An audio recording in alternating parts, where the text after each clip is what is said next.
Չնայած չոր եղանակին ձմռանը հրդեհներն ակտիվ են եղել։ Անտառածածկ, խոտածածկ, բուսածածկ, բնակելի տարածքներում, օբյեկտային շինություններում եւ այլ վայրերում դեկտեմբերից մինչեւ փետրվար հրդեհների 1380 դեպք է գրանցվել։ Այս թիվը նախորդ տարվա նույն ժամանակահատվածի համեմատ 232-ով ավելի է։ Բացի չոր կլիմայից, ձմռանը հրդեհների բռնկման պատճառը մարդկային գործոնն է։ Չմարված ծխախոտը նետում են, դրանից է բռնկում նույնը արվող լուսկին եւ արվող լուսավորվող բացատներում, երբ որ թողնում են շշեր, ապակու մնացորդներ,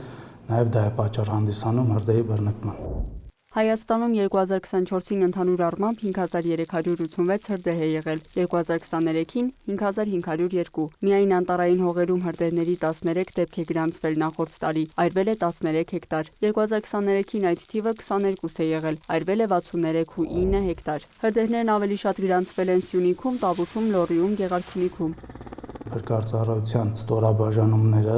ամռան ամիսներին բնության գրքում քաղաքացիների հաճախակի ժամանցով պայմանավորված իրականացնում են հակարդեին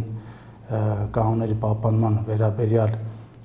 իրազեկման աշխատանքներ անօդաչու թռչող սարքավորումներով, բարձրախոսներով, թռուցիկներով։ Ներկայում հեռավոր համայնքներում 5 հրշեջ փրկարարական կամավոր հենակետեր են ստեղծվում, ևս 8-ը վերանորոգվում, վերազինվում են։ Հրշեջ փրկարարական ջոկատների սպասարկման տարածքները համայնքներից 40 եւ ավելի կիլոմետրեր հեռավորության վրա են։ Կամավորական հրշեջ փրկարարական հենակետերի ստեղծումը նպաստելու է մինչև հիմնական ուժերի ժամանումը։ Նրանք հիմնականում իրականացնելու են կանխարգելիչ գործառույթ։ Հայաստանի Հանրապետության համայնքների բոլոր բնակիչները կարող են հանդիսանալ կամավորներ։ Նշված կամավորները նախօրոք անցնում են ուսուցում,